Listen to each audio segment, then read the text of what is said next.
What's going on, good people? Rich here. Back at it again. Another chapter of another week in the books. Here with the good brother Spike Lou. How you feeling, family? What's going on? What it do? What the business is? Happy to be here. Happy to be seen. Yeah, How you per feeling, my good usual. brother? I'm doing all right, man. I'm doing all right. It's been a busy week, busy weekend, eventful weekend. One that started with high hopes, ended with sadness. For those who don't know, I am a season ticket holder for the Cincinnati Bengals, diehard fan. Shout out to my brother Phil. We just started a Cincinnati Bengals podcast, released the first episode today. Well, technically Yes. yesterday, since you're listening to this on Friday, but we'll release it on Thursday. It's called Gridiron Jungle. Check that out in the link tree. I'll have that in there. But it was a week one reaction. And I'll tell you what, nobody in the city of Cincinnati, Ohio, expected to walk into Paycor Stadium and see the Patriots beat us. No, sir. No, sir. Not at That would all, have been man. that definitely would have been last on the list. And what made it worse, see the Cowboys put in work. Not only are we struggling with the person, one of our stars not being paid, Jamar, but the Cowboys signed their quarterback the morning of the game, and then they go out and just destroy Cleveland in Cleveland. So that didn't make it any better because I knew you were feeling good after the weekend. I enjoyed it, but I'm still skeptical.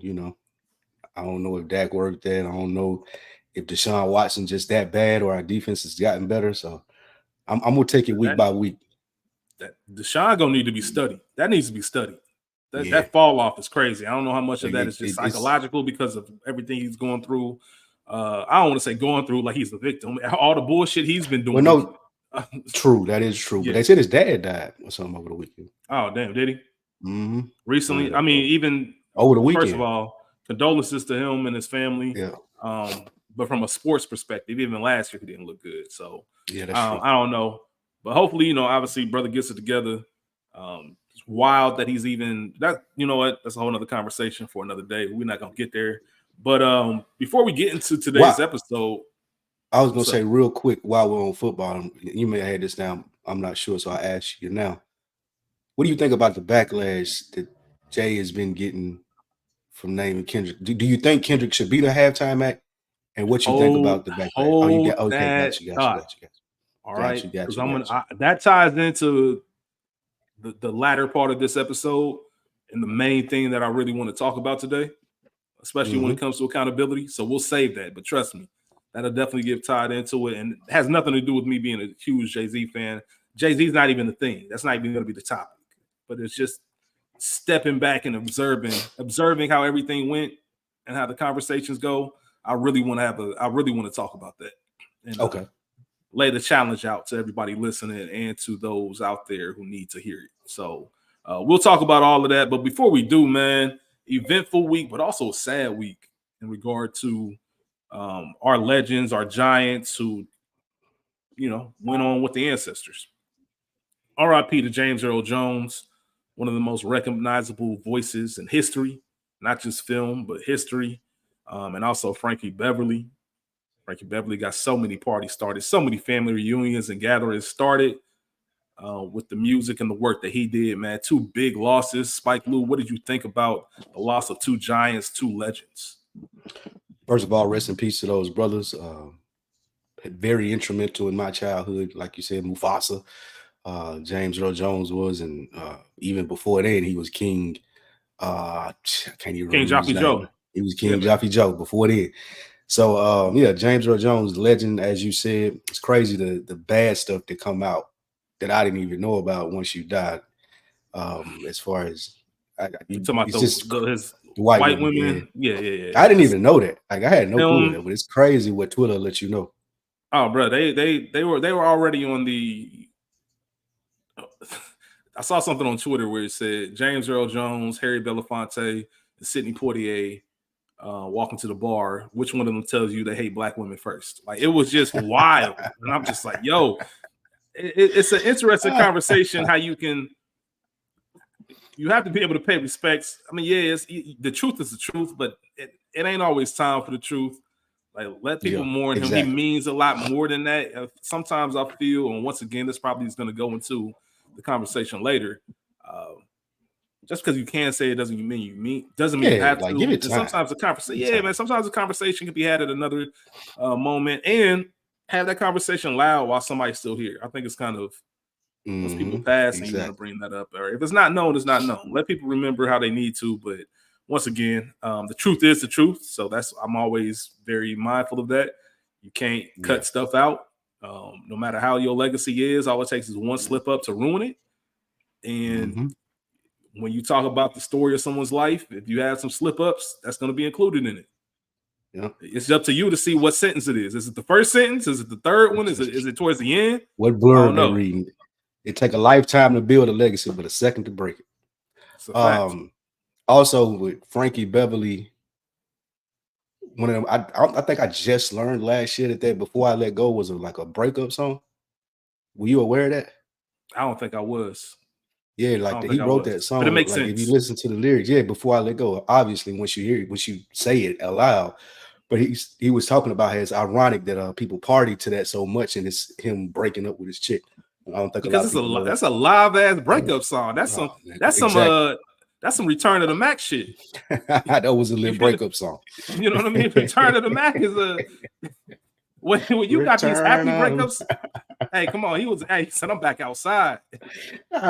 Instead of going up, it's a must we outside. Yeah, I always laugh at happy breakup songs because it's a jam.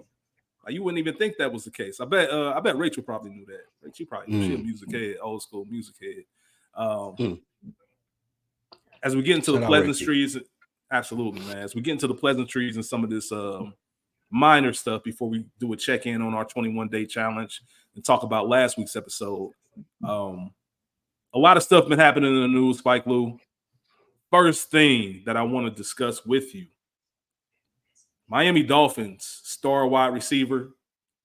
Every season, the NFL, the players in the NFL vote on the top 100 players in the league.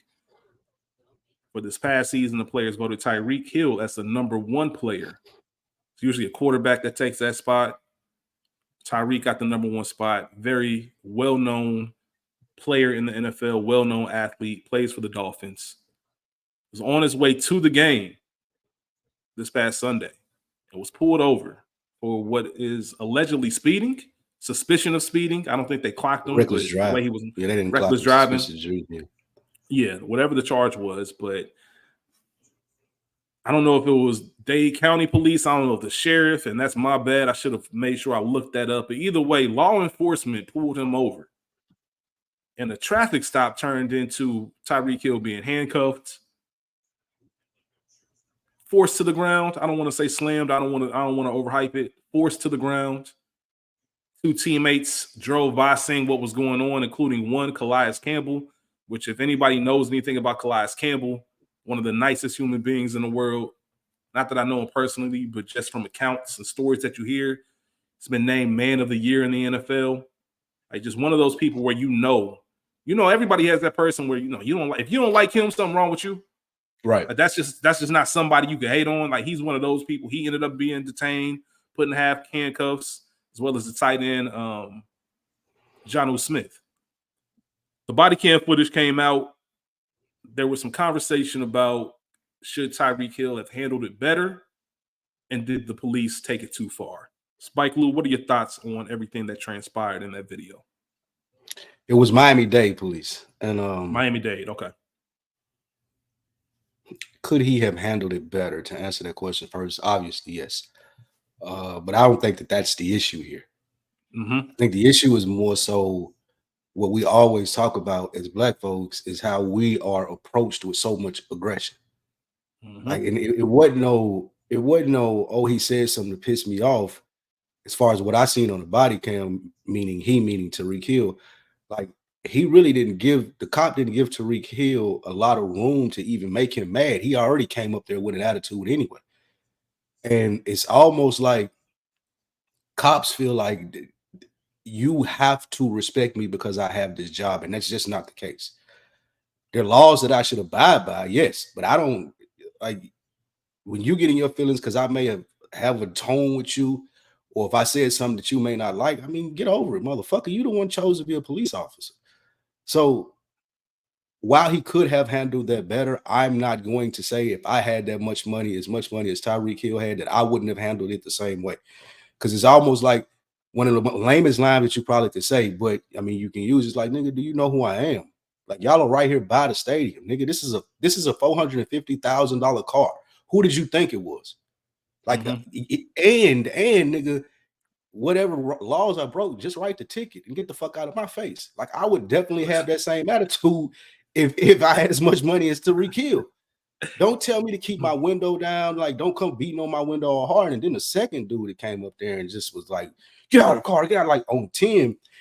The conversation about this again is what we always say as black people, black men especially. Police approach us with so much aggression, and then they're so offended if we got something to say. Like, I've seen white men say way worse. Not even white men. I've seen other people in general say be way more brief, way more standoffish with police than he was being right there. Not to say that he wasn't being that, but it just shows you how quick the trigger is for black men. Mm-hmm. And like, just for full transparency, of Trick Daddy, you still a nigga. Hey, for full transparency, for those who haven't seen the video, I do want to make it clear. These were I don't want to know if I don't want to say if they're Cuban, they're of Spanish descent. Good point. They were not Hispanic descent. They were not white officers. However, that's a whole nother conversation in itself. That's a whole nother conversation that we won't necessarily get into right now. But I'm 100% with you, Spike. It's the fact that you can't accept the fact that a nigga is not barring you or giving you the time of day. So if you didn't watch the video, what happens is Tyreek Hill gets pulled over. His window's up. Whether it's $250,000, $450,000, he's in one of them things. He in a Batmobile. Like it can only be a couple. Now I know Miami got a lot of old money down there. It can only be a few people, especially right by the state. Yeah. So knocking on the window, Tyreek Hill is irritated by it. I'm going to work, bro. Like, I'm on my way to work. I'm right here at the office, so I'm irritated already. And then he says, "Hey man, why are you knocking on my window like that?" That's what Tyreek Hill says to the cop. "Why are you knocking on my window like that?" Didn't call him out his name, didn't say anything. Just asked him, but he said it in a certain tone. Right? And he told the officer, "Hey, give me my ticket. Do what y'all got to do." Just like you said, Spike, do what y'all got to do. I'm not tripping. Give me my ticket and let me go to the game, and we'll settle all that later. And it wasn't until that second officer came through, he escalated the situation. And that's where the issue comes in. Right? So when people say Tyreek should handle it better, nah, bro. How many of us have owned the 450? Somebody could bang on my car right now. Like, hey, bro, what you doing? Why are you knocking on my window like that? Why? Like, why are you doing that? Like, I'm not even tripping. I'm not raising my voice. I'm not raising up on you. I'm literally asking, like, what you own? And if that's how we gonna play it, all right, bro, I'm not even gonna argue it. Even if I don't think I'll speak and give me my shit, let me go. Yep. But the fact that I can't express that the way that other people can express it to you, and you just for some reason see me and it's like, give me a reason. And automatically, like Tyreek Hill talked about his surgery. I just had surgery. You trying to force me to the ground. I'm telling you, I just had surgery on my knee, bro. Like, what are you doing? And I'm glad that he didn't pull the "Do you know who I am" card. Yeah. I'm glad he didn't pull that, but it's just frustrating. And we're talking about this event. I like to leave personalities out of it. I know people feel a certain way about Tyreek Hill, some of the things he's been involved in, his past, whatever the case may be. But it doesn't really matter. We're talking about a standalone incident, and how did that go from 0 to 100 that quick? Not to mention what really pissed me off is when his teammates came. And the dude came, "Give me your license or you're getting arrested." Give me like, damn, bro. He wasn't even being hostile. He just say, "Hey, what's going on? Like, is there anything I can?" I've been in that situation. Yeah, I've been in that situation too, where what happens is you try to reason because you come in with the best intentions, and when it's already at 10, you just got to recognize, you know what? There's nothing I can do in this situation. Facts. There's nothing I can do. I was 16 years old. And there used to be the strip in Nashville. We all used to hang out. So everybody, like, it was 2nd Avenue. The guy was getting his car searched. The police were searching his car. Old school, had the interior in there and shit. And people felt like that the police was just fucking with him. So it's a crowd out there and somebody yelling from across the street. I'll leave him alone, blah, blah, this, and just yelling shit to the police. And the nigga looks up and he walks over there. And somehow, I swear it wasn't me saying it, but some kind of way, the nigga singles me out as everybody's walking away. And he's like, what are you doing? And then let me see your ID. Let him see my ID. It's past curfew. I'm 16 years old. Sit down on the curb. You're going to juvenile. Damn, really, bro? That quick. But the point of it, like I was saying with Calais Campbell, my homeboy, because I was driving. I had just got my license. I'm driving. My homeboy who was riding with me, he came over there. He's just asking him. He's like, hey, man, that's our ride for tonight. And I was just wondering what's going on. Like real, like you said, cordial, like, let me see your ID.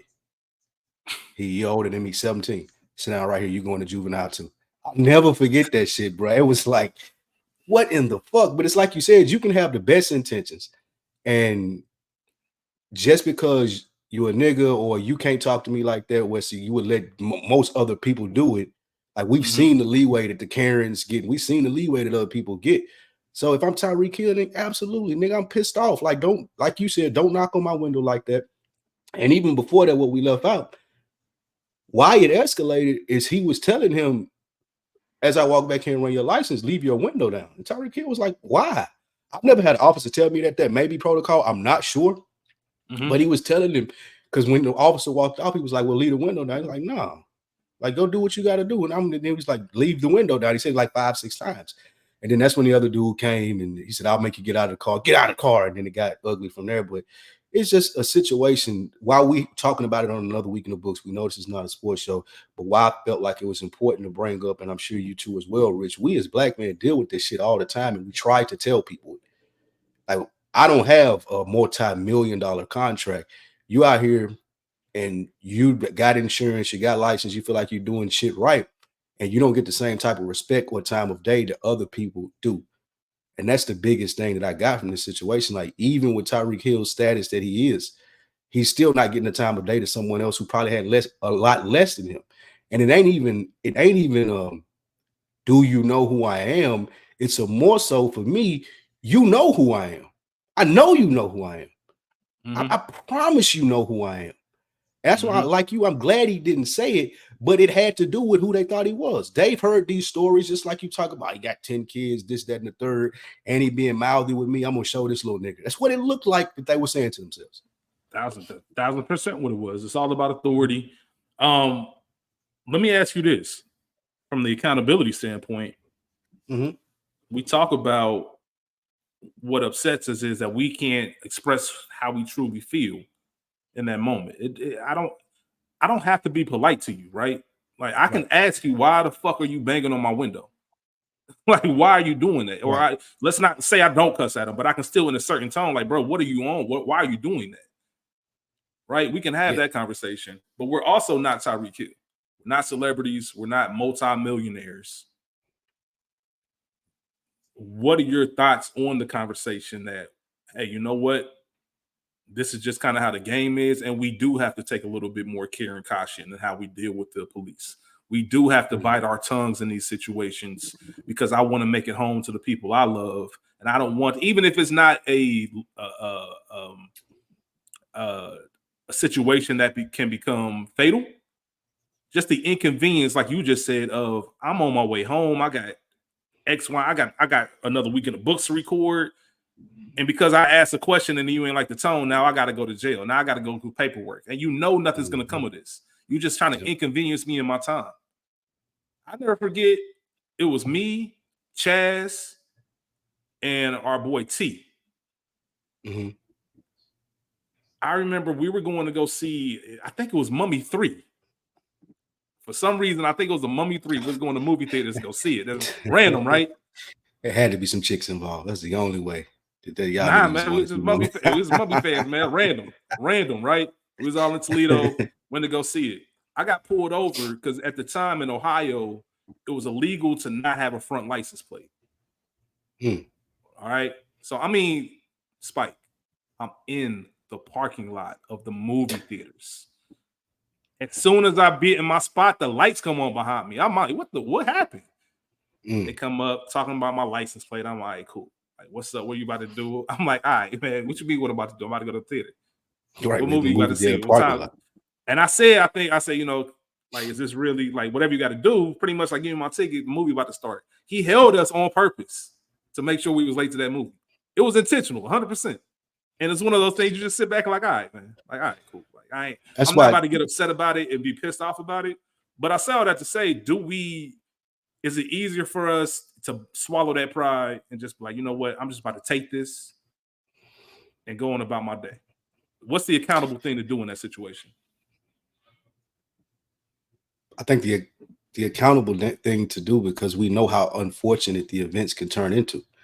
Like, you could be going to get Skittles and a fucking Arizona iced tea, and some nigga think you look like a thug and they gun you down.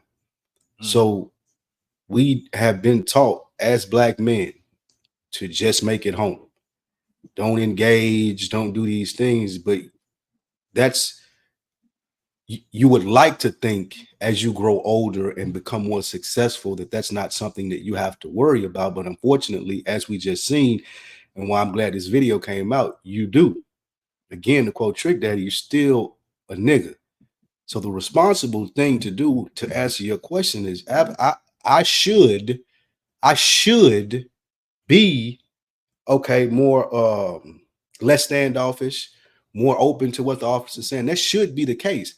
However, just like they say, oh man, you don't know what comes with the job, and they have to be that aggressive and they have to be that way. Yeah, that's fine. Well, me as a Black man, I've been through shit too, and I've seen all the motherfucking shit that happened to us out here in the world. So I come with the same baggage or near the same baggage that you would as a cop. I've seen all the injustices that we received as Black men. So nigga, if I'm more established and I got a little clout, a little money, you know, I feel like I should be able to pop my shit. So yeah, to answer your question, it is less accountable to go off or pop off or go back and forth because we know where it can go. However, sometimes you can't help it. I don't think that you can help it because of all the stuff that we've processed over the years when we see this shit happening. And again, that's why I'm glad this video came out and conversations being had about it, because us regular Black men, we've been saying this for years. Like, it's a story probably in court every day where he was being aggressive, and then you get this whole thing that escalates into assaulting the officer. Nigga, he ran up and pushed me. Like, I was minding my business or whatever it may be, but he was way more aggressive with me than he would have been with anyone else, and that causes a reaction. That's human nature. It takes a lot to restrain from that. Like, and I think some cops, not all, go looking for that. Like, this is why I took the job. It looked like those two dudes. This is like a why I took the job moment. So I could harass a motherfucker like Tyreek Hill, and I could go sit at the bar and drink, and I had him calling me sir and all of this bullshit. It looked like they get off to shit like this. So it's hard to like be accountable in that situation, but make it home, right? Make it home, man. It's rough. It's a tough conversation to have because I know how I am, and for me, it's always about principle. And I'm not one to start anything. That's what really upsets me. I'm really not one to start something. I'm gonna come cordial. I've been pulled over plenty of times, you know. I'm not sitting there like, why you pull me over, bro? Nah, all right, cool. 9 times out of 10, I probably know what happened. Get my license, got it all out, man. Let's go ahead and do what we gotta do. Take it from there. On extra conversation, I can tell right away from your vibe what kind of stop this is gonna be. I had some smooth stops. I done had some warnings where people were super cool. I done had some ones where they elevated it for no reason, to the point where I'm asking for badge numbers and they not giving it to me. So it just kind of happens, man. You just kind of roll with it. But I'm glad everybody was okay as far as their safety is concerned. It's just very unnecessary, and it makes you angry, man, because there's nothing to stop anybody from getting pulled over. Yeah, it makes me angry because we can relate so much to it. Like, I'm sure that too. Me, you, and everyone listening to this show, I'm sure can relate to that and have seen that and was like, man. Yeah, and lastly, I just don't like the narrative of, well, he should have handled it better. And yes, absolutely. Listen, I'm telling you right now. Could he have handled it better? Absolutely. He even admitted as such. But also, I don't like the fact that Black men, Black people, always have to have our emotions in check while everybody else gets to run rampant. Like, we're the ones that's supposed to be level-headed because, like we just said, we know how this can turn out for us. Well, why don't you get your emotions in check and just not come up banging on my window in the first place? Facts. If you don't bang on my window the way you are, then we're not even having this conversation. Yeah, or even you responding to me how I'm talking to you. Yeah, Like y'all come talking crazy. It's just like what you said in reverse. Like they'll come talking crazy off the rip. Now you supposed to be cordial. Yes, sir. Like, okay, I don't want give Tyreek Hill should have the same grace. Like, yeah, he talking crazy, but okay, go do your job, bro. Yeah, I gotta. But they feel like because I'm a cop, you can't talk to me like that. Is some of the craziest shit I've ever heard. Yeah, I gotta shrink my emotions, and I have to not be human and respond in my natural human manner because I'm a black man at a traffic stop. Like that's insane. Like that type of box that you have to be put in because of that. That means if you're able to notice that, then you should be able to notice there's something wrong with the system. And I think that's the biggest frustration because it's not just necessarily a one-off. This is a system thing. It's systemic, and it goes further than that. And maybe one day we'll have a good conversation with someone on the other side. I'd love to have more talks about it, but I'm glad everybody's okay. Would you let it die if you was Tyreek Hill, or would you press charges? Or press to get them fired? If I'm Tyreek, I'm pressing. I don't know if I'm pressing, but I'm not. Let's say you had three options. Something has to happen. Something has to happen. Let's say you had three options. You could press charges and sue. You could do nothing, or you could request using your clout to get them fired. I don't like any of those options for real. I'm not suing. It ain't that deep to me. Like suing somebody takes a lot of time and money. Even if your attorney is the one representing you, you're paying your attorney. I don't know if it's that deep to me. I would like to do something. First, I got to see what's going on. Like, if there's any way I can have a conversation, like a real conversation with the officers and maybe just the police chief or superintendent, whatever the case is, I would like to do that first. I would like to just kind of make a community outreach moment out of it if it's worth it. So that's why I want to have the talk first, because we can pull together and make sure, let's turn this moment into something to make sure this doesn't happen, not just for y'all, but for us. I'm sure y'all don't want to look embarrassed and have this bad press and the same stereotypical noise that you have about the police officers or the police departments. The same way we don't want to see young black and brown boys and girls get pulled over, or men and women get pulled over and have to go through this type of treatment. Is there any way we can collab and make sure this is a learning moment from both sides, or is this just a problem at the core that's never going to be solved? It is not even worth it. Because if that's the case, then I'm definitely calling for that officer to get out of there. I do take that back. I'm calling for that officer to be fired because in your position and what you're responsible with from a day-to-day basis, somebody with your temperament and your hothead should not be front of the line. Even if it's not getting fired, you don't need to be on the street anymore. You need to be pushing papers. Get your stapler, get your red, you know what I'm saying? Get your cup holder, get your coffee mug, all of that. Clip on tie. You are not leaving the station. Yeah. You know what I mean? You press Belusky. Press, yeah. I'm pushing for him to be taken off the streets. I'm using all my influence and power or whatever donations that I have to make, and I'm pushing for him to be taken off the streets. That's a good point. And I'm trying to bring as much awareness to this as I can. Yeah. Like Tyreek Hill can spin this, and not in a slimy way or anything. And spin probably the wrong word, but this is an opportunity, I'll say. This is an opportunity for him to kind of clean up his image and to focus on something that happens to all of us as black men. Or people that just police deal with like that in a general. Like there's a lot of positive communication that can come out of his camp if he does the right thing from this. And I would do that. I would make sure that I shed light on this and made sure that people knew that this just ain't gonna go away. Yeah, absolutely. And that's why I would want to get involved as far as, is this something we can turn into a learning moment for both of us? Let's have some kind of outreach program to make sure this doesn't happen. We'll see. Like I said, glad everybody's cool from that. One other topic that had the internet ablaze yesterday. Uncle Shannon Sharp. I don't want to bring. I don't have much to say about this. Here's the only reason I'm bringing this up. Y'all know book 2 is about accountability. All I'm going to say is this.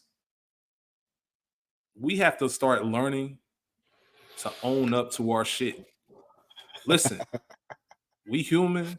Things happen. Unc, that was promo, bruh. That was free promo. The numbers that you did last night on Club Shay and Nightcap and promoting all these brands and DraftKings and all that, bro, I get it. You don't gotta hit us with the I got hacked. We trying to find out what happened, bro. You can't sell me bullshit. We know the prices. All I'm saying is I'm really tired of people doing things and then acting surprised because of how it looks. Like, nah, like, nobody's dogging you for your shit. Like, all right, cool. You get your shit off. You kept your job. Paul Pierce probably somewhere with the Weebay face. Paul Pierce somewhere with the Weebay face right now. Like, can you look at this shit here? But like, I'm tired of just I'm hacked, all that stuff. I just want to say that. Just own your shit, everybody. Just a nice reminder. If you do it, own up to it. If I'm gonna get caught doing something, that's definitely I want to be. Never mind. You know what? I want the same reaction. Yeah, you catch me. I'm hoping that you walk in on the same reaction from me. I'm owning up to that ASAP. Yeah, I ain't get hacked. It was an accident. It was an accident, but I ain't get hacked. But even then, I don't think it was an accident because you know how hard it is going live. Yeah, if I say I can't, nigga. I can't even figure out how to go live. Like, nigga, Dro called me all week, was telling me to go live or talk about the episode with Scoob, and there was so many steps and shit. I was just like, fuck it, I wanted to, and we'll talk about it later. I had the best intentions to do it, but like you said, it's highly unlikely that it was an accident. I won't stay long on this either. Tell you what I never would have had on my bingo card is Shannon Sharp being a mass media genius. Mm-hmm. Like, I do think this was purposeful. I think it did two things. One, like you said, got him views over to Club Shay Shay and Nightcap with Ocho Cinco. Shout out them. And it also could squash some rumors that was out there about him after he hopped out of that truck looking like that. Like, I didn't know that those rumors were running rampant that way, that he would have to drop a clip. But see, I wasn't even aware of that. Yeah, he never even paused. He never even gave me those. He never even gave me those vibes. I didn't even know how people got there with it. But hey, he felt like something needed to be done about it, and he done it. From Cat Williams to this point, and we 9 months in the year. This August or this September. Yeah, September. I would have never thought it. I would have never thought that the person who drove the most stories this year is him. Between Marlon Wayne's interview, Cat Williams' interview, leaving fucking Fox and going to ESPN, doing Nightcap with Ocho Cinco, Monique interview. This situation, like, I just would have never thought it. I thought he was a good slot on Fox 1, and that would probably be the cap of his career. But shout out to him, man, for everything he doing in media. Shout out to Shannon, man. Just stop trying to. I don't want nobody to think this is an accident, right? You ain't got a lot. Yeah, you ain't got a lot to kick it, bro. You can we knew what it was. We knew what time it was. Like, it's all good. Facts. That's all I had to say about that. Just some of the most surprised. You were shocked when you heard that they was on his head? When I clicked that, when I seen all that, I was like, wait, what? Mm-hmm. That's funny. All right. Let's go ahead and get really into the episode, the nitty-gritty of it. First of all, I want to check in with you, Spike. Mm-hmm. At the time of this release, that would be day 10 of the 21-day challenge. How you doing with your daily habits? How are things looking for you so far? It was a fight, but I've been staying in there. Still getting up, staying active every day, so that's good. I haven't cooked, but I've been eating better. I ain't nothing but like rice bowls and shit like that. Hadn't had no fried foods until Kava just fucked up my order, so I had to get something quick before we came to record. So that was one little niche in the day. But other than that, man, I've been staying on track. What this has done the most for me, I think I may have said this last week, it just makes you think about it more so now, other than being on autopilot. And I feel like even if you fuck up, long as you don't slip back into I'm just gonna do this because it's easier, versus it thinking in my mind, okay, what can I eat today? Or what time am I going to work out, versus fucking I ain't doing it. Like, this switches your mind to, okay, how do I squeeze it in, versus coming up with an excuse as to why I didn't do it or why I did something easier. So this is that's day 10. That's what my biggest takeaway from it is, and what I've been most appreciative about with doing this. What say you? Yeah, same. This past weekend was a struggle. I went back home to Cincinnati. So I was in Cincinnati from Friday through Tuesday, and just not being home to cook your own meals can be difficult. I managed to make sure I ate things healthy. But anytime you're just on the road like that and you're not in your own bed, it's just your cycle and your pattern goes. It's a little bit crazy. I'm sure it's no different for anybody who travels a lot for work. or does things like that, goes on vacation, how do I still maintain the things that I want to do? Which means you just have to plan better. And that's the biggest takeaway that I've been taking from it is actually the planning of it and the intentionality of how I'm going to spend time in my day. Like that's been the biggest takeaway. Just making sure that the routine is being built, because that's the whole purpose of this, right? Like these things, there's certain things I should be having, that I should have these done by 8 a.m.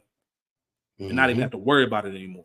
So the real problem is if it's 4 p.m. and I still got one of these things I haven't done. Like, all right, what happened in my day to where I didn't get this done in the morning? And how do I correct that for tomorrow and moving forward, so on and so forth?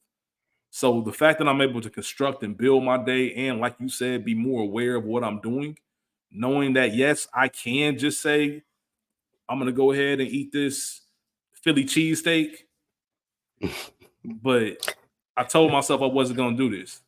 And you lying to yourself, like you letting yourself down. Like I'm looking at pictures from this past weekend and I'm like, all right, you know what I mean? It's not crazy, but I'm not happy with it.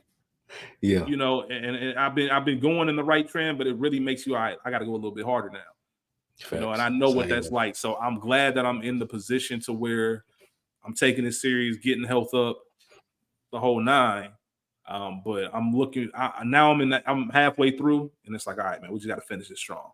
So not just doing the routine. How can I make it better as I continue? Can I add on this? Can I squeeze a 2 a day in one of these weeks, or one of these days, or 2 of these days, whatever the case is. So it's been going well, man. The Elevate app has been working out well. There is a free version of that. I forgot to tell people. I know I said that you can buy it for a year for $60, unlock all the games, but you get 3 games a day for free. And it keeps track of your streaks. Like I said, it's just mind. It just works on your mind. Keep your mind sharp. Where the day has been going well. Eating habits.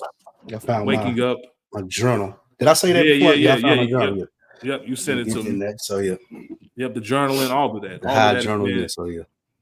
Yeah, it's been dope, man. But that leads me on to, so there were some different ideas that we had to discuss today.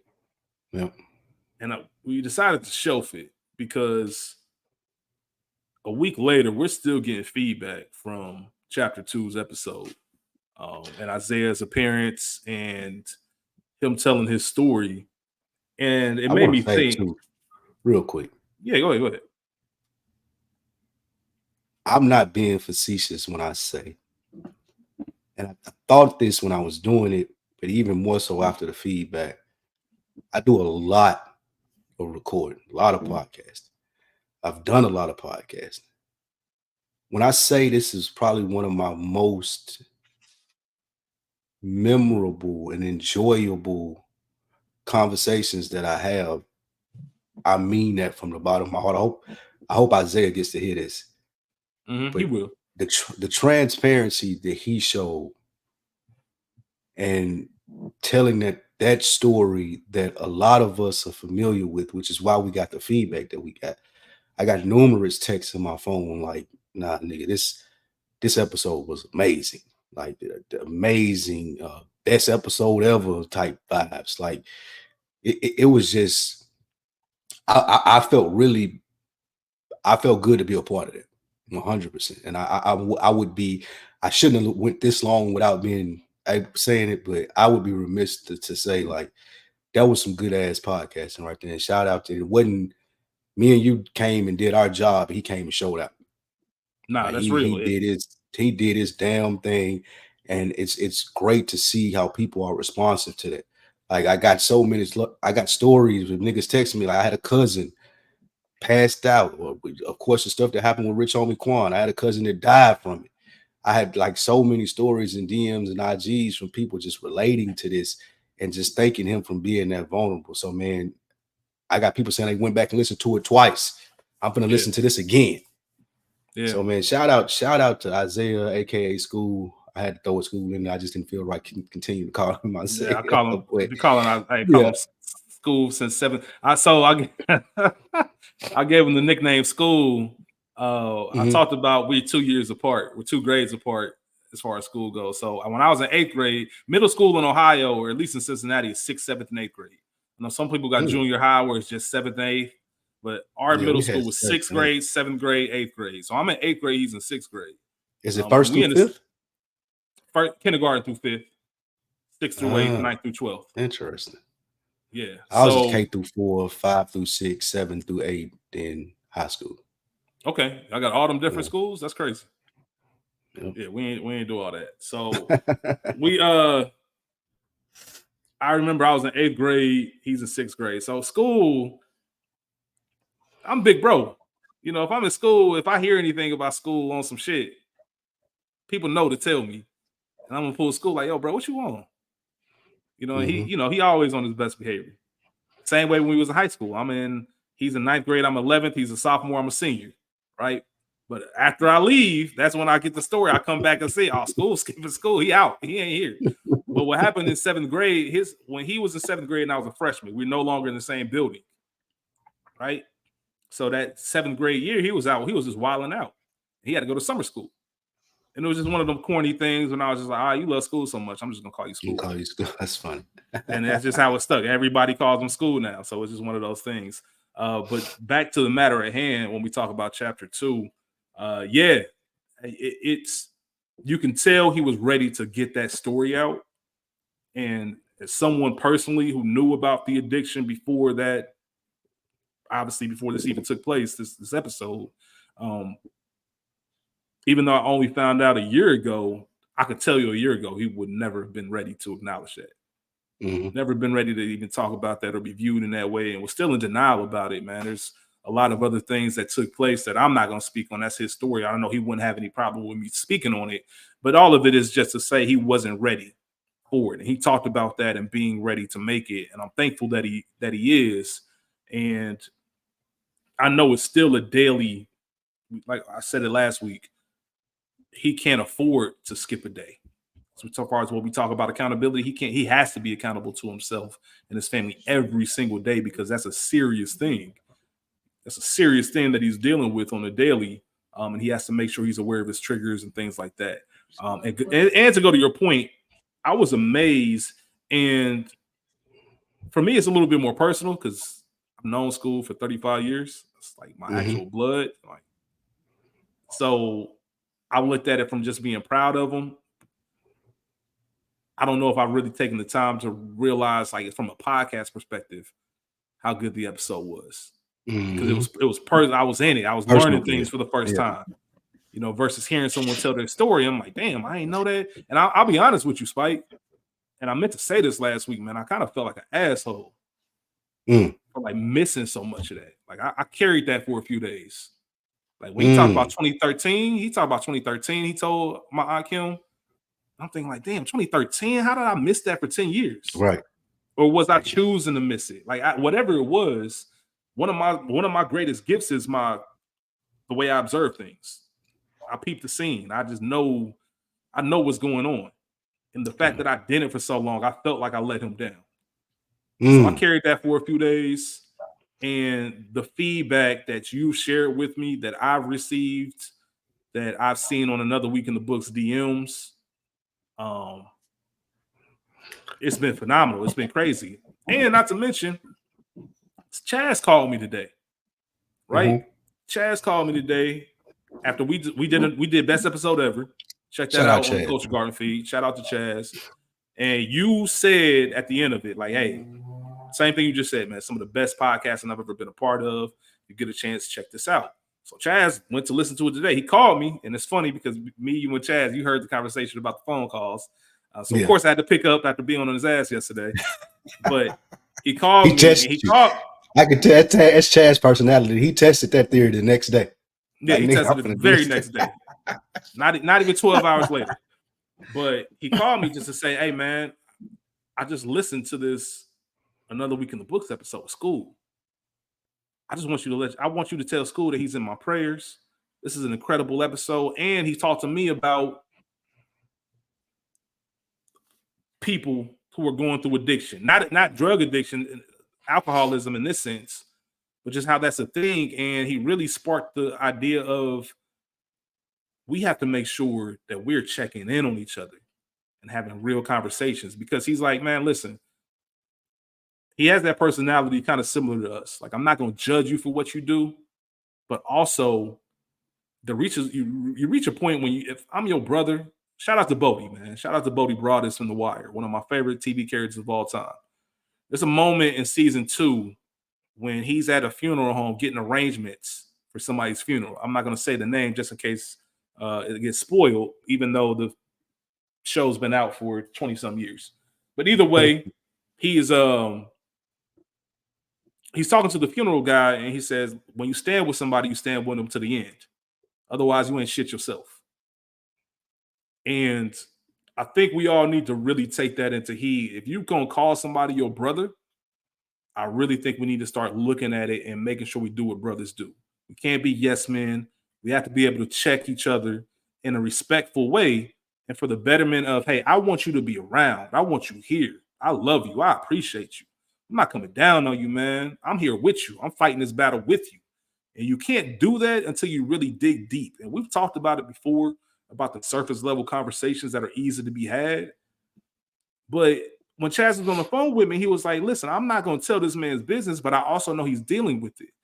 So all I can do is let other people know, hey, check on him. Like, just do a life check. Like, how you doing? Everything good? You ain't even got to bring up nothing about that.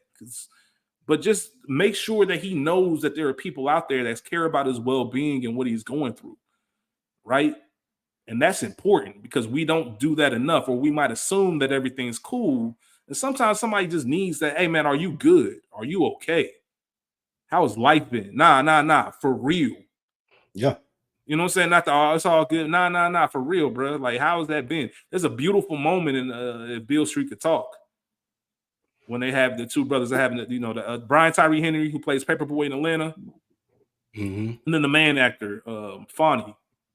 They have just a wonderful conversation, and it's so vulnerable. And you can tell that one of the characters wouldn't have even given up some piece of information about himself if the other one hadn't opened up and been honest. And we need that. It's refreshing. Like we just talked about the whole Tyreek Hill situation, right? Imagine being there or being Tyreek Hill, not him himself, but the you version of that. You in that same situation as him. You got to bite your tongue. You got to sit there and take that abuse, whether it's verbal. You got to feel like you just got bullied and you just got dunked on, right? That's going to make you angry. That's going to make you upset. You're going to have all this emotion raging in. You got to let that out. We got to be each other's outlet to let that kind of stuff out, because otherwise it's going to fester and then it blows up at the wrong time. But sometimes it's a simple black man, how you doing? Like, you good? Like, nah, for real. No bullshit. Are you okay? And that's wonderfully put, my brother. And I think I've said this before on Another Week in the Books when we were talking with Mo. That's a great thing to do because you care about your brother. And it's also a great thing to do when you're talking about accountability and you being able to hold someone accountable and them not just feel like, oh, you riding me, or oh, you asked for too much of this, that, and the third, because you have to, like I said with Mo, you have to make deposits in order to make withdrawals, or else you're just pulling from nothing. So if we ain't ever going to, if I built up that credit with you in order to be like you said, checking on how are you doing? Be honest now, be honest with me, or tell me what you want to tell me, however it may go, but you know that I asked because I'm concerned and I care. And also, when I'm when or if something comes up where I have to criticize you or hold you accountable, you're not going to look at me crazy and think all I do is nag or try to bring you down, anything like that, because you're going to remember the deposits I made in calling you, asking you how you was doing, listening to you vent. I never forget when I first moved down here, I had friends that got in arguments about this, like this same situation. When I first moved down here, me and my guy Dro, we used to talk every day. And I moved down to Atlanta with no job, no car, no nothing. I just took this money that I got. I'm going to go move down here because I want to do it. And we would talk every day. And like you said, just random stuff we would talk about, but also you talk about what you're going through in life. And after a while, I had other friends that would hit me up and be like, man, me and Dro just got to arguing because when you was here, we would be around you every day over your house and anything like that. But now that you there, he's saying that we don't call to check on you.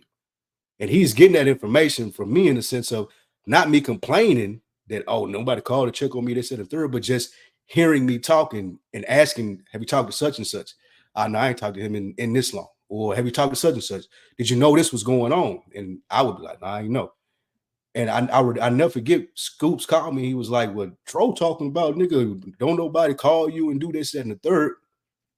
And that's why I have so much love for my guy, Joe, because even being down here, he was like, y'all niggas don't act like because he moved, we're not friends or it can't be the same way. Right? Like I still talk to him every day and that don't take nothing out of my day. And you got to think about moving to a new city and shit he may be going through that he ain't gonna just call you and say. So a couple of my friends actually would call and say, this is what Dro is saying. Why is he saying that? And I'm like, well, me and him talk every day. This ain't nothing that I told him to say. This is something that he's picking up, listening to me and us having conversation, and he going back and telling y'all how he feel about it, which I feel like was a phenomenal thing to do. So that's a brother. That's a brother. And that's why Dro does hold a special place in my heart. And that's also why he can, out of anybody, hold me more accountable than anything. Yeah. Like he can always be like, oh, you bullshit. Like I know you. Why do you think? Because here's what happens with those moments.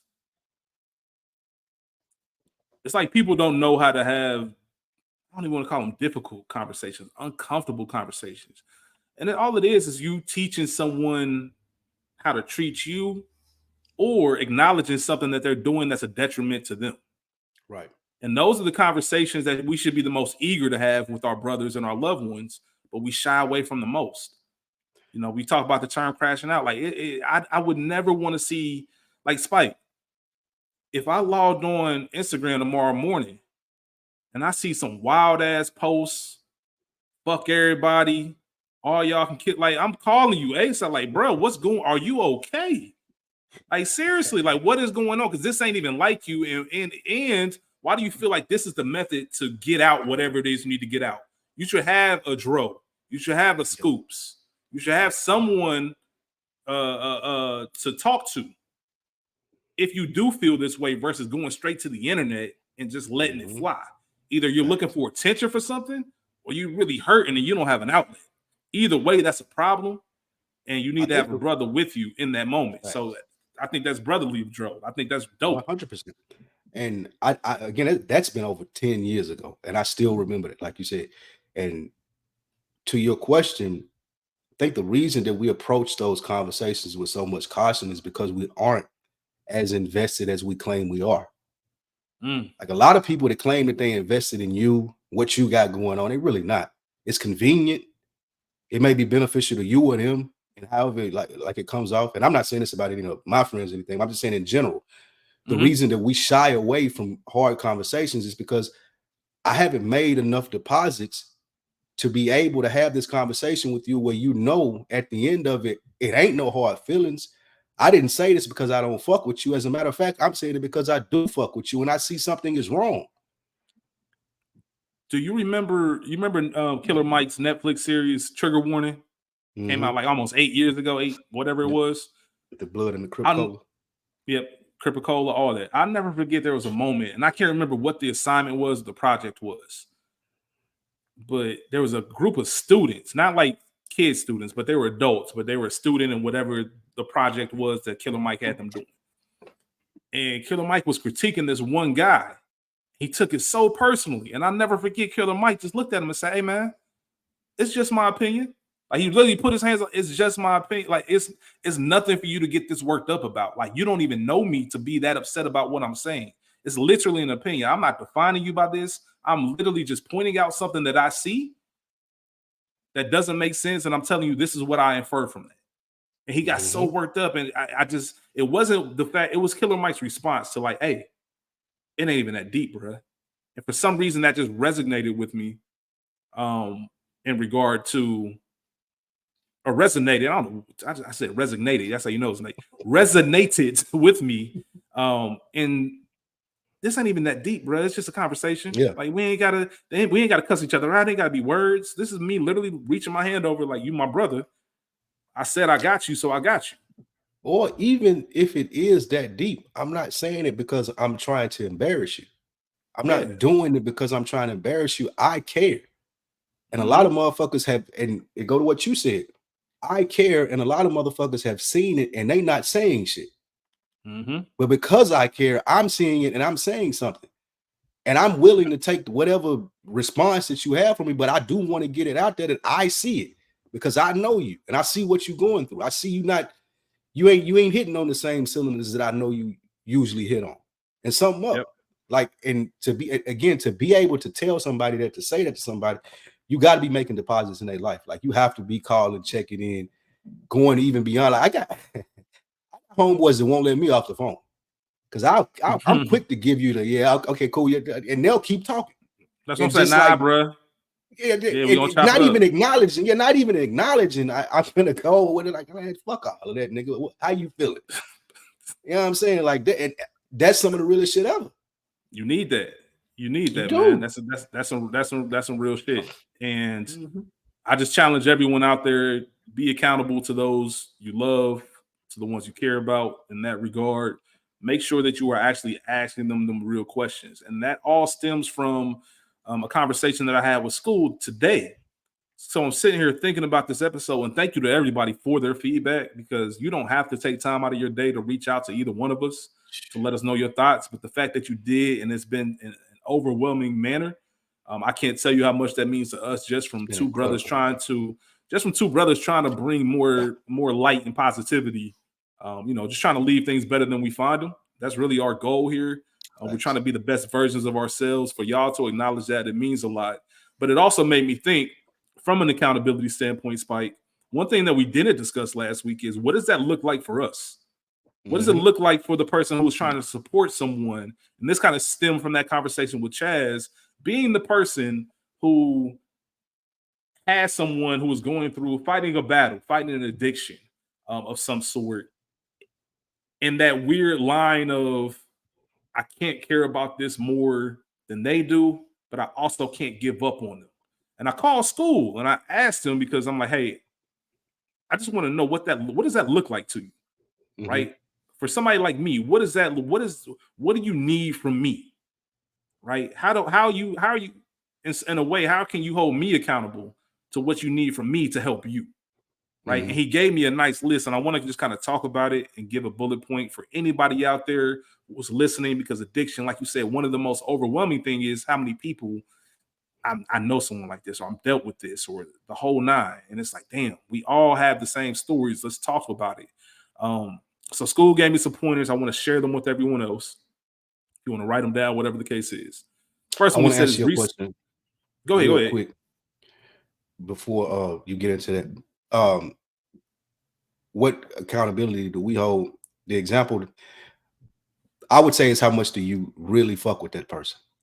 Like, we can lie and have these surface type feelings and, oh, that's my dog, but if it get rough, then, or he do something embarrassing, I got to separate myself from him. That's fine. I mean, you handle that shit however you want to. However, if you're saying that you really, like, that's my blood, that's my family, I fuck with this person, I'm interested in their well-being, I'm not sure what the limit is. And the example that I'll give is, I got a family member whose parent smoked dope her whole life. And that caused her to having a stroke. And now she has to be, like, cared for. She can't, like, she has to be assisted in walking, like, she has to wear diapers, things of that nature. The family member that takes care of her now, I've seen the person who is sick, I've seen that person steal from them. I've seen her leave that person with nowhere to stay or be, because she was out here wilding and didn't have anywhere to stay, anything, that wasn't paying the bills, and may have gotten, like, something happened there. Or I've seen all of these things, and still to this day, the person who was abused in that addictive relationship, she's still taking care of that person. She's still making sure that she gets fed and making sure that she gets all the stuff that she needs for the week and making sure that if something happens, like in general with her health, that she's being taken care of. It still takes her places. And it's amazing the level of thing that you'll do if you really truly fuck with somebody. And I've seen that firsthand. And it's like, it's when you fuck with somebody, you'll make that addiction can kick your ass and their ass. But if you in there with them, I mean, I don't know what the limit is, because I seen it get bad. I appreciate you sharing that, because that's part of the conversation that I had with school. Just like I said, I struggled with. I talked about how the first time everything happened, it was all right. Let's kick it in gear. How do we get you help? What do we need to do? There wasn't even any time for the wins, how, what's. Let's get you help. Let's get you right. Then when I find out that I care about this more than you, how I'm supposed to be more invested than you are, right? And it's kind of that duality and that balance. Like, well, this is one of my best friends. This is my dog. Like, how do I feel about giving up? I'll tell you exactly what I asked him. Because he was, well, I'll get into this list. I'll get into his list and what he talked about, right? First, he said, research the disease, whatever it is, whether it's food addiction, gambling addiction, alcoholism, drug addiction. Research the disease, because you'll be surprised at what you learn. Our brains, if you don't really suffer from that same addiction, our brains it's hard to comprehend. It looks like it's a choice. Like this is a conscious choice that you continue to make every single day. And it could be a little bit deeper than that, right? So research the disease, he said. The second one is get with that individual and see what they know about themselves. Like one of the first conversations I had with school after we had our initial, like, we got some shit to address talk, is what have you learned about yourself during this process? Because obviously I don't want you to go back. So what are your triggers? Like, what have you learned that causes you to want to go and use and things like that? That's a big conversation to have. And it could be different for everyone. And it's stuff that you can be aware of as well. It can be sports related. So we talk about sports and stuff. It's like, if I have a problem and the Bengals lose, that could be a trigger to me. That might be a moment where you know that about someone and be like, hey man, let's go outside. Or for school, he talked about his isolation. He told me, man, if you ever notice me start being isolated, that's a perfect moment to pull up. Come on, man, let's get out this room. Let's go take a walk. Let's go do this. Let's do that. Like we gotta break that chain, because the more you're into those old habits, the easier it is to start doing that. So we mentioned that. He talked about people going backwards. And you have to let people hit their bottom sometimes. And that was a tough conversation for me to have, and a tough concept, because I'm thinking to myself, he was telling this story about someone that was in one of his classes, and he was just talking about that whole need of wanting to go for yourself. He talked about this woman who was in one of his classes who was sober for 9 months or whatever the case was, but it was a jail order type of sobriety thing. So once the threat of jail time was gone, she went right back to using. And it's just kind of that emphasis of, is this person ready? He told me just like that. He said, man, you want to go up to that person, hey, is this something you were ready to do? And if they're not, because for me, it's hard to accept that you're not. Nah, you going to rehab, we about to do this. But if they're not ready, it's pointless. Dude, it don't matter. He told me, like, one of the things is, bro, you kind of got to let people, you got to, like Paulie and Goodfellas said, man, now I got to turn my back on you. Yeah, that was part of his story that was most fascinating. He was like, I was going to the meetings, doing all the stuff that people wanted me to do, but nigga, I was popping a pill in the parking lot. I found it fascinating. And it goes to what you just said, like, yeah. No, my bad. I was going to say, he just told the story about that woman. And it's like how her mom, who was somebody would always say yes, always be there, kind of enabling. One day she just told her no. She said, hey, mom, I got this. The girl was homeless. I found a sleeping bag for $30. Can you get it for her? Can you give me the money for it? And mom's like, no. No, she wasn't used to that. And it was hearing that no and really having somebody turn their back on you, especially somebody you care about and love, that helped her turn around and say, all right, then I don't want to live this life no more. Because I had that conversation with school. It's like, you just kind of, it's one of those situations where if you feel like you turn your back on them, then what happens if you get that phone call that they ain't make it or something happened? And now you're living with that guilt forever. And school went straight to me and said, hey, What happens if you give them the $30 and they go out and buy drugs and they overdose off that? It's the same shit, right? He said you got to look at it from that angle too. Either way, that person is going to do what they want to do. Like you can't carry that for them, and that's why you have to. You said you can't. He said you can't carry more than that person. Like if somebody says they ain't ready to go to rehab, you got to let that be, and whatever comes from it comes from it. Like that's their decision. You kind of have to learn to let go. And being told no helps. Sometimes, like we talked about that accountability, you got to be told no. Like, no, I'm not doing. I told the story. School wanted me to get him some weed. It's like, hell nah, bro. I'm not doing that. and it wasn't. And I told him directly, I'm not gonna be, because I want to make sure I want to make sure you know I love you and that I'm not on your ass. I want to be a friend to you during this time, and I want to treat you like an adult. And I want you to know that what you do in your time ain't got nothing to do with me. I can tell you what I hope that you don't, but I'm not going to sit here and judge you if that's what you want to do. I just want to make you very clear that I'm not going to do it with you. I'm not getting it for you. Nobody I know is getting it for you. None of that. And telling him no was one of those things. He was like, I bet. Like, now I know when it's time. Now, if you fast forward, now it's time of accountability. I know I can call on Rich, because I know he's going to be there and things of that nature. So those are just some things that he mentioned. Like, don't always have to dealing with addiction. Like you said, Spike, it can kick your ass too, even though you're not the one necessarily going through it, but you're watching someone you love and care about. One of the best things I got from him was, man, that's a battle they gotta fight alone. You got to be there to support them when they're ready, but until they're ready, you got to accept that for what it is. You can't force that on anybody, because otherwise it's a hamster wheel. I'm the corner man. I can't go in the ring and fight with you. I'm the corner man. I can come. Yeah, that's exactly what it is. And I just thought it was really important to at least have that part of the conversation as well, because we did not talk about what that looks like and how do we show up for our brothers. I think the conversation we just had prior about having real conversations, checking in, real check-ins, all of that stuff, it ties into it. But also just knowing, hey, man, you can't carry all that weight. All you can do is show up, let somebody know you're there, and really check in and make sure they're good. If you know they're battling or struggling with something, make sure you check in. Ask them about it. Like, that's when the honesty hits the floor. Like, hey, man, how you doing with that? You good? Anything happened to you today that made you, were you close to you? Like, anything, whatever needs to be said, and just have those conversations so you can learn that person better.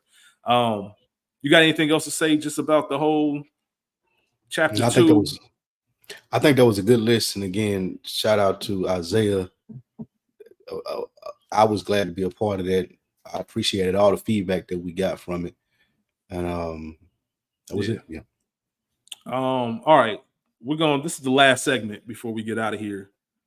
And this was important to me. You look at the episode title, Measure Twice, Cut Once. Right? Famous old advice. Measure twice, cut once. It's self-explanatory, right? Make sure you prepare. Make sure you research. Your preparation is going to make the actual task itself a lot easier once it's time to do so. And shout out to Ray P, because it's crazy. I haven't recorded with Rachel in a minute, but me and Rachel are still aligned, because I had this topics lined up after this whole Super Bowl fiasco started. And then I saw Rachel, even though it wasn't about the Super Bowl, I think she was more so talking about the debate, or just overall public conversation about anything, just about how frightening it is sometimes, the things that people say and the things that people believe, right? She posted something about that on her IG story, and I was just like, damn, I was literally just thinking about that being another week in the books topic. So it's always dope to see we still in the same wavelength. But here's what happened, Spike Lou. Sunday, NFL season starts. We get the alerts, or we get the notification that Kendrick Lamar is the halftime performer. Really not here to talk about should he have been it, should he have not been. What bothered me was the immediate outcry and immediate throwing of random information all at once. Like, the fact that nobody, I'm not going to say nobody, but from an overall perspective, if you look online, and I know the internet's a small place, Sometimes it's not a real place, but I still think it does have some influence. The fact that nobody just took a second, this news just came out. Can we stop? Can we see what actually happened? What's going on? Can we get a little bit more information before we decide to comment on this? And that's the part that really upset me. You got people crashing out, accusing people of X, Y, and Z. Whether it's true or not, I don't know. And that's the whole point, Spike. We don't know.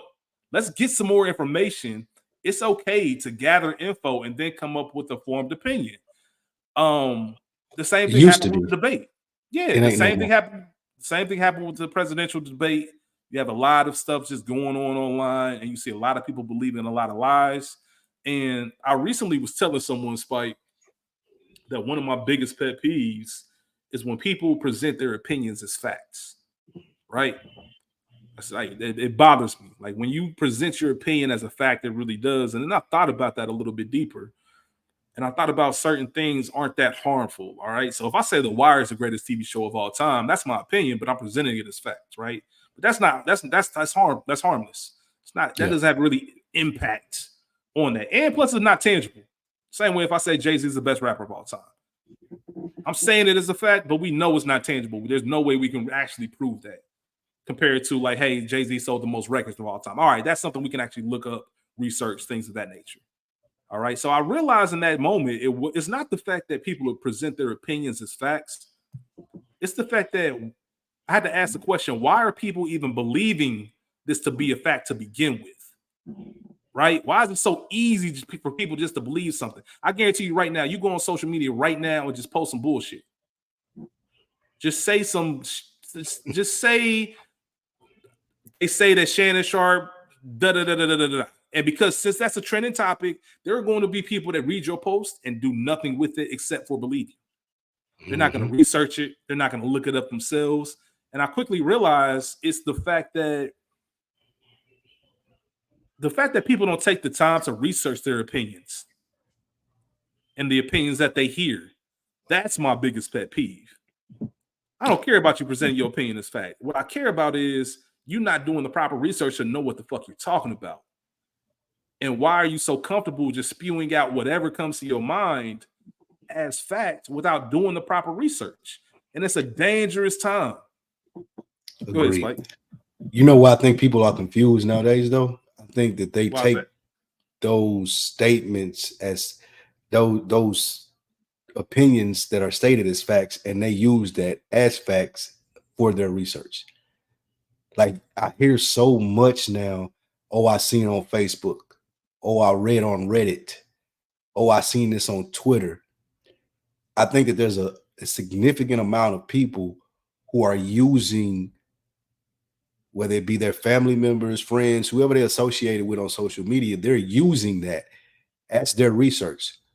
Versus, I know I sound like an old man here, but versus a nigga like I'm from the generation where I saw my great grandfather get up and read the newspaper every day.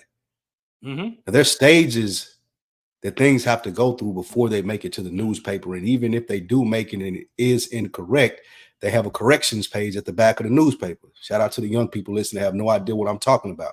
But I say that to say there were steps of things. Like I've talked about this on the show before. I used to read the encyclopedia.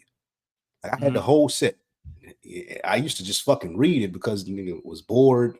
You know, you tell your mama, you got to go clean up or some shit. So, nigga, here, read one of these books.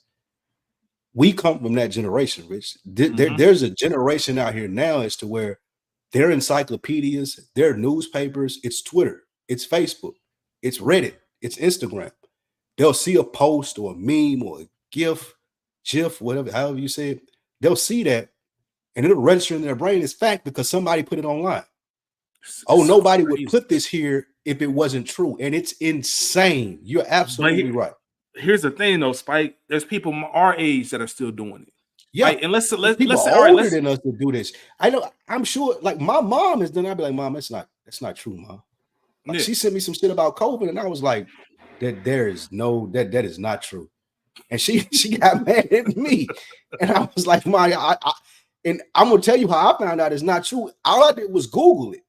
And the whole article had been debunked on whatever defact now, whatever shit that they do to debunk the crazy stuff that's online. And I was telling, I was like, this is not. Well, you still need to wear your mask. I was like, okay, cool. I'll wear the mask, but I'm letting you know that you don't have to be at this level of caution because this is not real. Mm-hmm.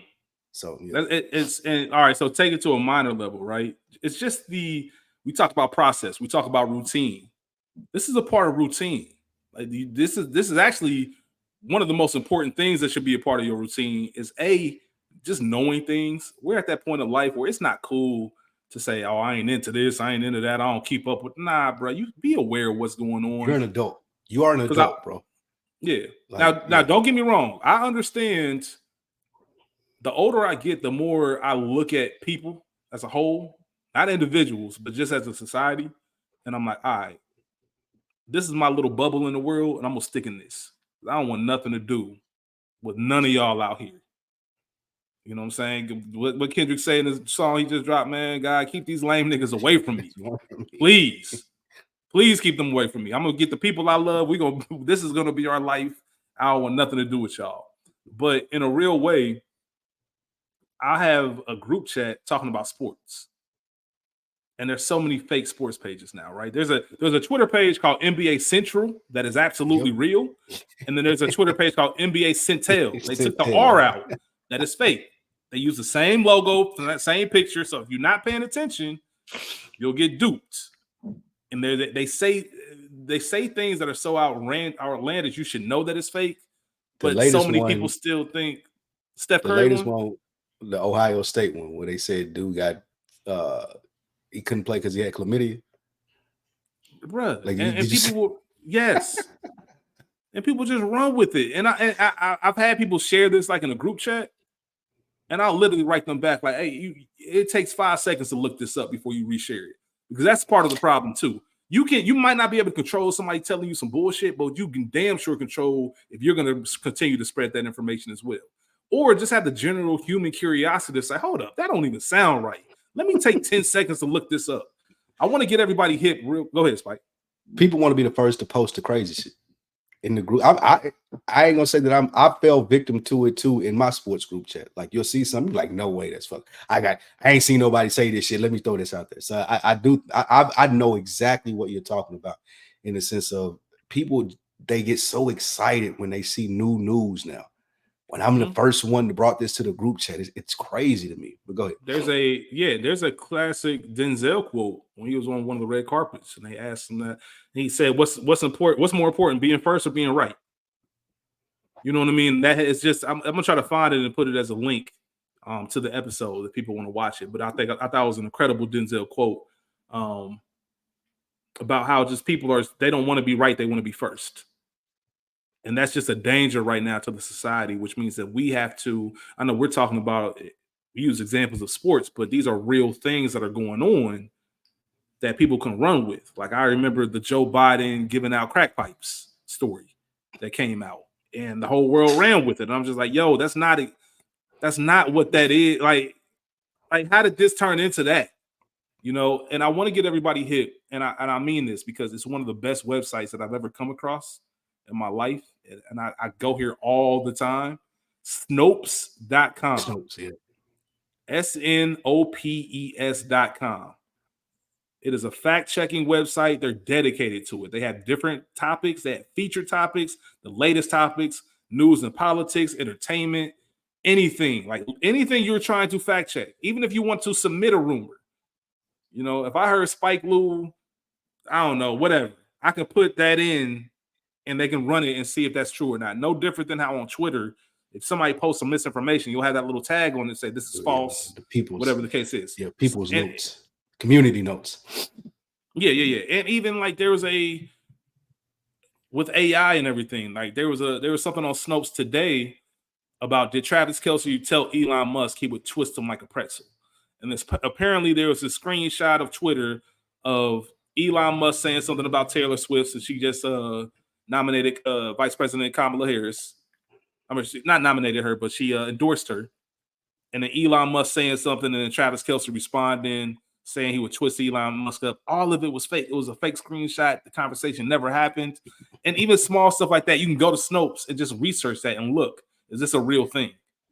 Right. And I just think that the importance of research is vital in today's society, because there's so much information that you don't know what's true. And as technology gets smarter, you just have to be on top of these things. And more importantly, from the accountability standpoint, you have to know when to stop when the buck stops with you. And be like, man, check people, man. Even if it's your homie, whatever, man, that's not true. Like, stop saying that shit. Stop spreading that shit. And on top of that, take some time to research. Pass that website on to somebody. The other side of this, like I mentioned, Spike, is just the fact that you need to know what's going on. I'm not even saying you have to be well-versed or spend hours at a time researching it, but there's really certain things where people should come up to you, should be like, oh, I don't know what you're talking about. I don't know what that is. So I also want to give a few, whether it be website, podcasts, whatever, to listen to for news information, just real quick hitters. I know me and Spike to talk about the podcast we listen to in the morning. I personally listen to NPR's Up First. NPR's Up First. Mine is first. Start Here. ABC. Start Here. I think it's like 7 to 10 minutes, 7 to 12 minutes, 3 news stories, just things I should know for the day and what's going on near me in the world, whatever the case is. All right. Just to know, all right, I'm abreast of this. And I might hear something that I say, all right, I need to look more into that. That's kind of interesting.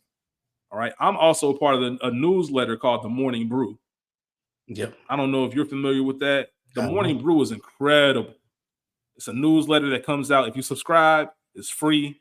Comes out every morning between, I'd say, 5:15, 5:45.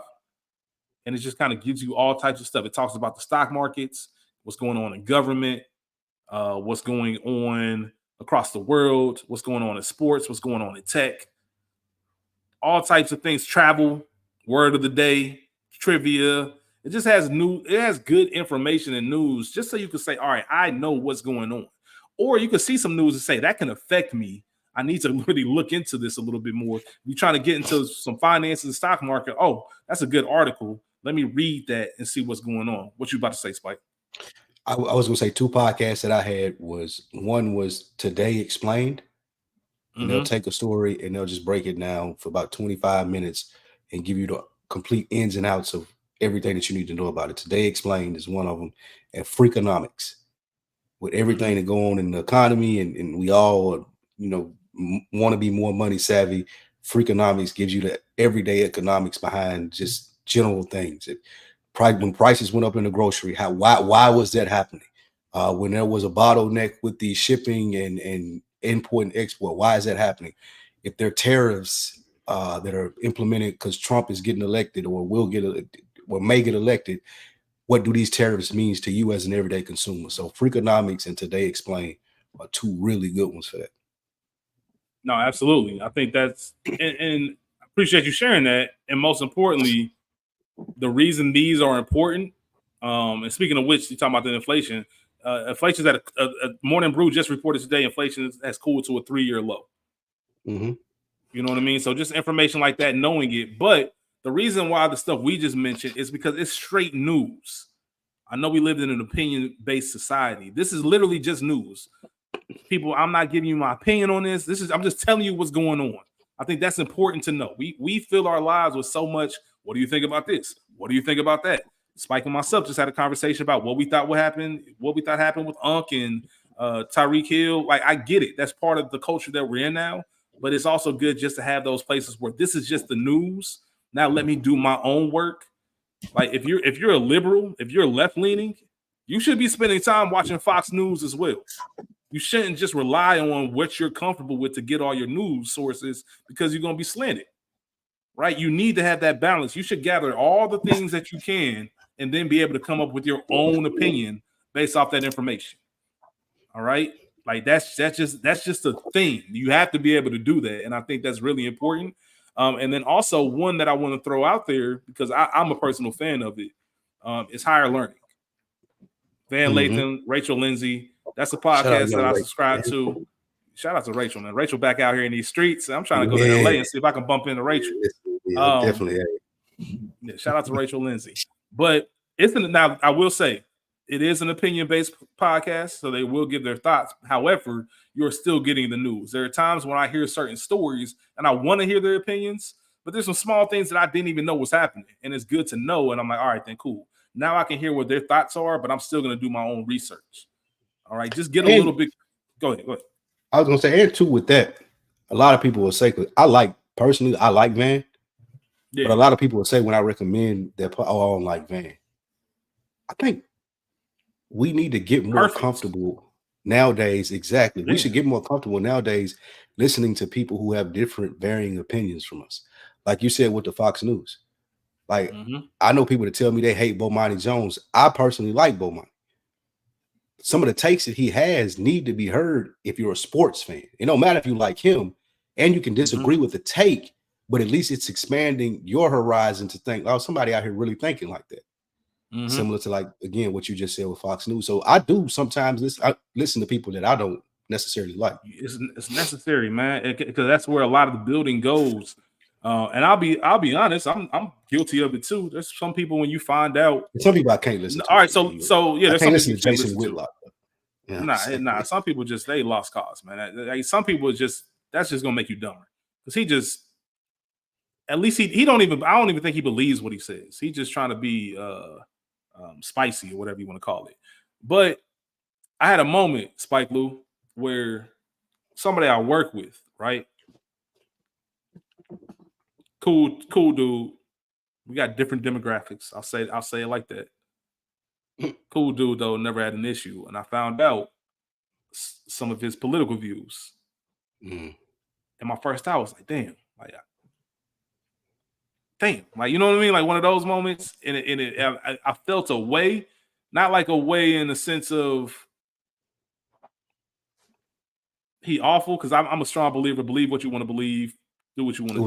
It was surprising. It was surprising. And once you see that other things start to make sense, and you're like, damn, man, who is this person? And then I thought for a second, I had this moment, Spike, where I was like, hold up. Like, dude ain't been nothing but cool to you and genuine for the past 3 months. Now that you learned this one thing about him, your whole opinion is changing. And I'm not saying that can't be wrong. All right. There are some things where when you hear certain things about people, oh, you get down like that, I can't fuck with you. There are some things where it's just no questions asked. Like, I'm not even playing with that. Everybody got their own set of rules, whatever.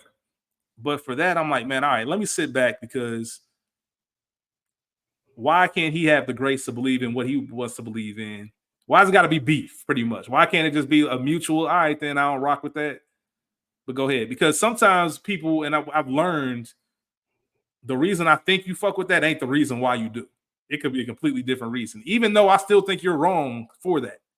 Yeah.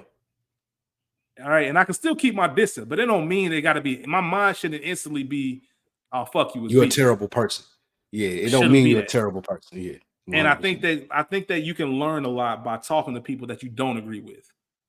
And this is something Van recently said on one of the episodes that I thought. He said, when you give yourself the room to be wrong, you're making yourself that much smarter. Right? And if I think I'm right in every single situation and every conversation, my ceiling's already there. My head's already bumping my ceiling. I got to be able to go into stuff like, I don't know that, or that's new to me, or I just learned something, or damn, I didn't even know that.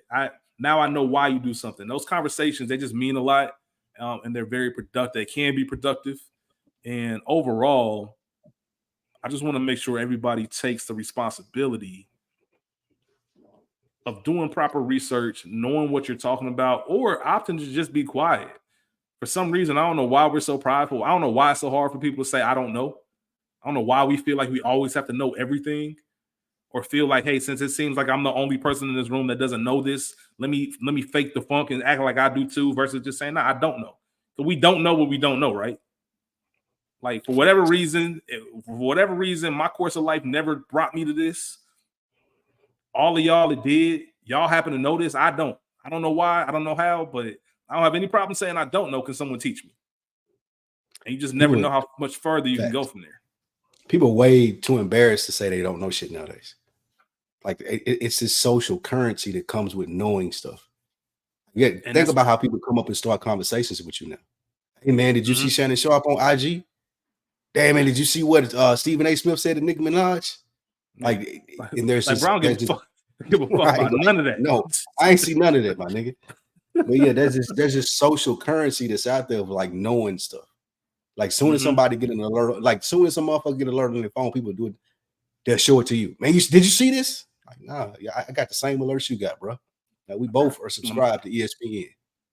I had that. That's one of my pet peeves in the group chat where niggas send all of us got this Bleacher Report alert, and then you send it to the group chat like nobody's seen it. Zones me out. So like, bro, we all get alerts now. It's all the same thing. But Spike Lou, I'm pretty much want to land the plane there. All right. I don't think there's really too much else. The main thing is I definitely wanted to follow up on chapter 2. Shout out to Isaiah School for sharing his story. Wanted to make sure we at least touched on some things that we could do if you're supporting someone who's going through addiction or battling an addiction or any kind of battle for that, how you can show up for them. And obviously, one of the main points is make sure you do your research on anything that's being said. And I would say most importantly, out of anything, make sure you check on your brothers, make sure you check on your sisters, your moms, the strong friends, whatever you want to call it. And not just hey, I just want to, hey, just sending a text, just checking in. Nah, man, like what's going on? How you feeling? A real deposit. Don't go put no coupons in there. Make a real deposit. Hey, man, how you feeling? What are you doing? What's been going on with you? Like any type of open-ended question to have conversations with people that you love, you should be doing that. Anything with what and how, like, and not anything that they can yes or no you out of, but how has this been going for you? That way they got to explain it, or what happened in this situation, or that you called to ask me about, or that I had to text you about. Like what and how questions, as far as just making sure that they're being open with you. You can't, like, even the human brain can't even process that to give it one word answers. Like it's a sales tactic. Like if you ask people what and how open-ended questions, they're going to have to respond to you, or they're going to cower out of the conversation. So even if it's something as simple as, hey man, what you been working on? What you got going on, man? You got anything you got some goals you working on, or share your goals. And I'm really trying to get back in my fitness stuff, man. I know you got any tips, whatever it is, just dig a little bit deeper, make that conscious effort. I just want to challenge everyone out there to do that. And that is going to be the goal. One thing I want to implement, Spike Lou, I want to have a goal of the week. Something that we just, it doesn't have to be anything major. Just one thing that we say we're going to do before we meet next time. As we close this episode out, you, me, and Spike, my last appearance in book 1, when it was just me, you, and Mo. Right. So not episode 100, but whatever one was before that. We had a conversation about reaching out to family members, having a conversation. I think all 3 of us said, I told a story about, I had a cousin who had been reaching out to me, and I was in the middle of moving and back and forth. Still ain't picked up that phone. Still ain't had that convo. Let's make sure that this week we reach out to someone, not your favorite cousin, not your brother. Reach out to some, not the easy reach out to somebody, the person that's going to look at the phone and be like, damn, Spike calling me? Why they damn, Rich calling me? Like, yeah, like one of those, and just have a real, like, not a real conversation, but hey, been a minute, just thinking about you. How you been? The same thing we were just talking about. No, how really? Are you good? Man, it's been too long. Just see how that goes. Check in on someone. I challenge both of us to do that by the time we record next week. I accept that challenge. I think that's a good one too. I got somebody that's been on my mind lately, and it's really ironic how the universe works, because again, there's somebody been on my mind lately, family-wise, that I haven't reached out to in a while. So I'm going to make it a point to do that now. Yep. There we go. With that being said, that closes another chapter. Chapter 3, measure twice, cut once. Definitely don't mean to come off as preachy. I'm thinking about it. Like, I hope that wasn't the case. But that's just something that I've seen, was just like the narrative this whole week about everything. And I'm like, yo, has anybody just taken the time to just take a breath and research what they talking about? But yeah, just something near and dear to my heart.